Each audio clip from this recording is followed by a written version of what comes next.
Jarit, en sadi. Jarit, en sadi marotieno. Piny chiegni ru, to obiro yuso kendo.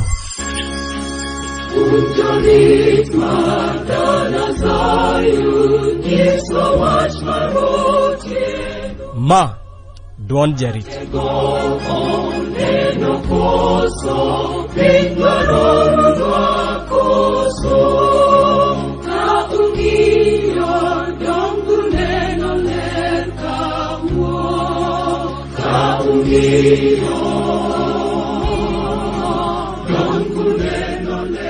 Igni 2,500 mokadho, Jatich Nyasaye Daniel noromo gi ruoth miluongo ni Nebukadneza. Ruoth ni chunye nosebet ka chandore kuom gik mabiro timore nyime. To kane Daniel oromo kode mondo nyise tie lek manoleko, Daniel nokone niya, Daniel 2:27-28, Ruoth, onge ajuoga mora mora, kata jakoro wach manyalo nyisi tiend lekni no. Dhano no ok nyal kone, to nitie ng'ama nyalo konye.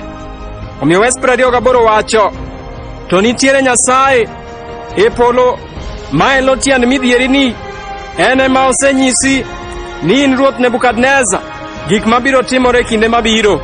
Nyathi Nyasaye, wach achiel en adieri, ni onge ajuoga kata dhano mora mora mong'eyo gik mabiro nyime. Ndiko wacho ni gik mopondo ne dhano oyangore ne Nyasaye. Yesu nong'eyo ng'ama ne dhi ndhoge, nong'e ni en Judas. Nong'eyo ng'ama ne dhi kwede, nong'e ni en Petro. Nong'eyo ni Jerusalem ni dhi kethi gi sirikal mar Jo-Rumi. Omiyo nokono jopuonjrene ni kane gineno ranyisi to nomingo ne giringi mondo gitony kapok oketh Jerusalem. Ndiko wacho e buk mar Isaya 46:9-10, adier, an e Nyasaye, kendo onge moro marom koda. Ang'o omiyo Nyasaye onge gi basne marom kode? Wes 10 wacho, anyiso giko mar gimoro mana e kinde ma ochakore. Nyaka nene asebedo ka ahulo gik mapok otimore, ka awacho niya, gima awacho nyaka timre. Emomiyo ng'ato nopenja ni tiparo ni bende Nyasaye nong'eyo ni coronavirus COVID-19 biro wuok. Adwa duoko niya, gigo ma wan waneno kaka dhano mamiyo waluoro kaka COVID-19 mano obwogowa ka wakia nobiro, nok obwogo Nyasaye. Yesu kanochiwo siem kuom ndalo giko, nochiwo siem ma wacho kama, Luka 21:11, piny noyiengni matek, kendo kech gi tuoche nobedie kuonde mopogore opogore. Gik malich mabwogo ji kod honni madongo dongo bende notimre e polo mondo obed ranyisi. Achiel kuom ranyisi manyiso ni duok Yesu okawo machiegni en ni biro bede gi kech kod tuoche kuonde mopogore opogore. Ma waromogo kawuono ni en mana achiel kuom tuoche mane Yesu owacho ni biro bedo kaka ranyisi manyiso ni ochiegni chopo. To Yesu nondiko ni gik malich mabwogo ji biro timore ndalo giko. Emomiyo ji obwoke piny kawuono. Ji penjore kuma piny ochiko.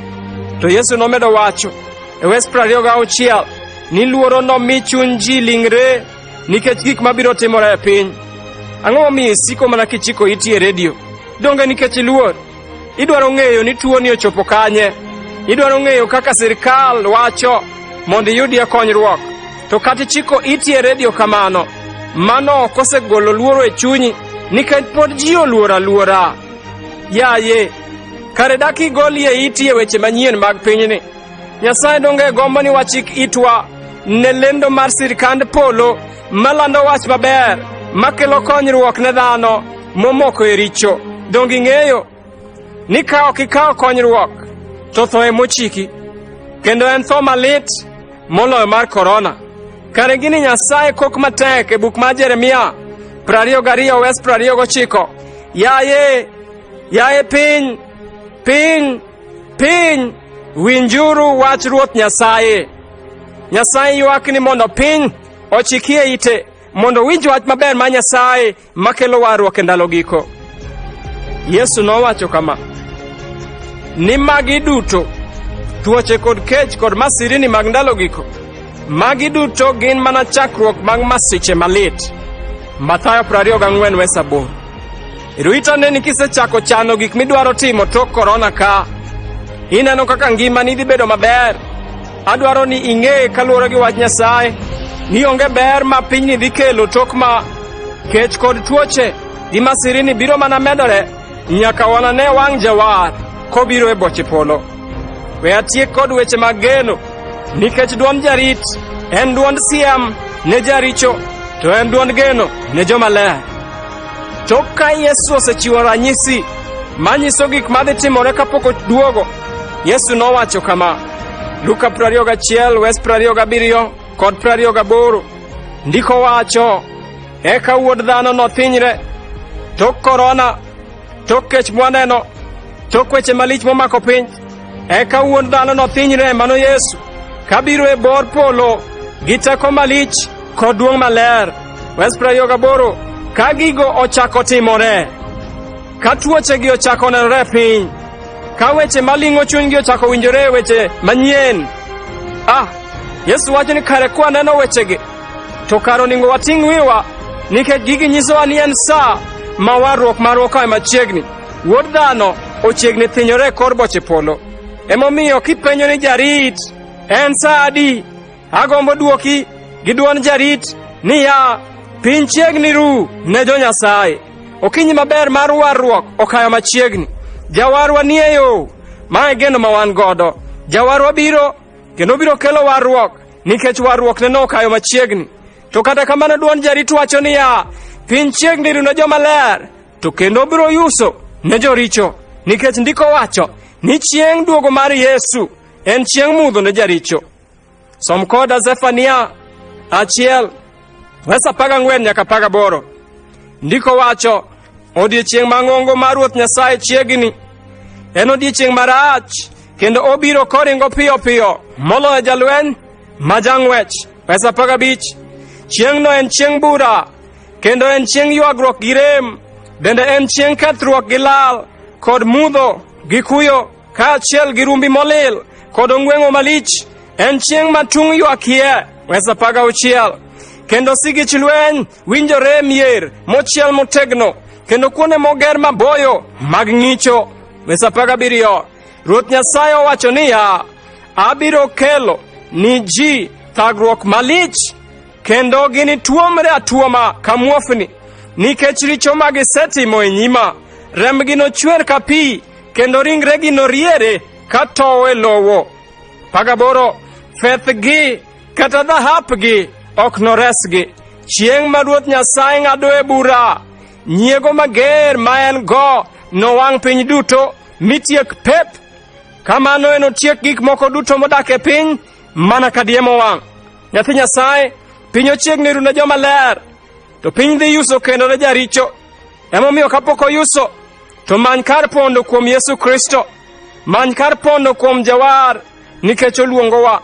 Kono winjie pogruok ma jomo manyo pondo kuom Yesu dhi bedo go ka Jawar othinyore e kor boche polo. Ndiko wacho e buk mar Malaki 3:17.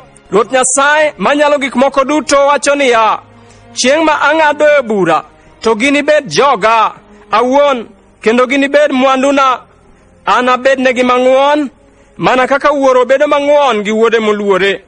Bang' mano, unune pogruok manie kind joma kare gi joricho, kendo kind joma tiyona gi joma ok tina. Odiechieng' biro ma pogruok biro bedoe e kind joma kare gi joma joricho, e kind joma tiyone Nyasaye gi joma ok tine. Kawuono ka ji dhi lemo, to ok inyal neno pogruogno.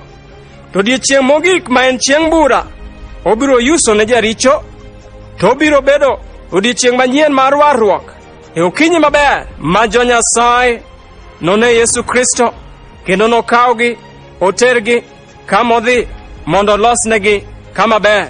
Emomiyo kane Kristo wuok e pinyni kendo dhi e polo, Kristo noweyowa gi wechegi e buk mar Johana 14 wes 1 nyaka 3.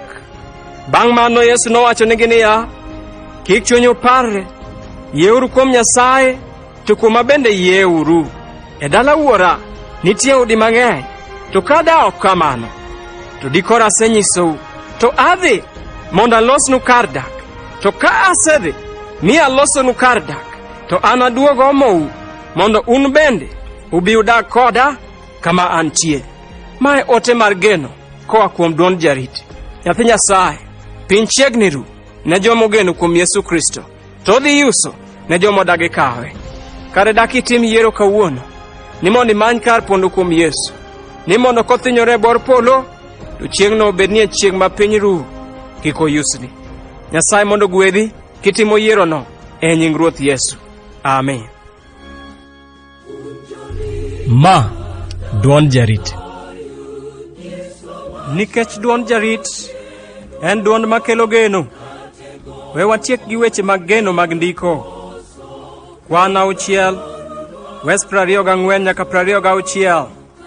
Ruoth Nyasaye mondo ogwedhu kendo oritu. Ruoth Nyasaye mondo orienynu kendo ong'wonnu. Ruoth Nyasaye mondo orangu maber kendo okelnu kwe. Amen. Weche piny donge nyisowa wuodha ka okikrumo, maching'igi polo koso wang'wa donge omake. Wanyal geno ka piny Ruoth polo chiegni, wanyal geno ka piny Ruoth polo chiegni.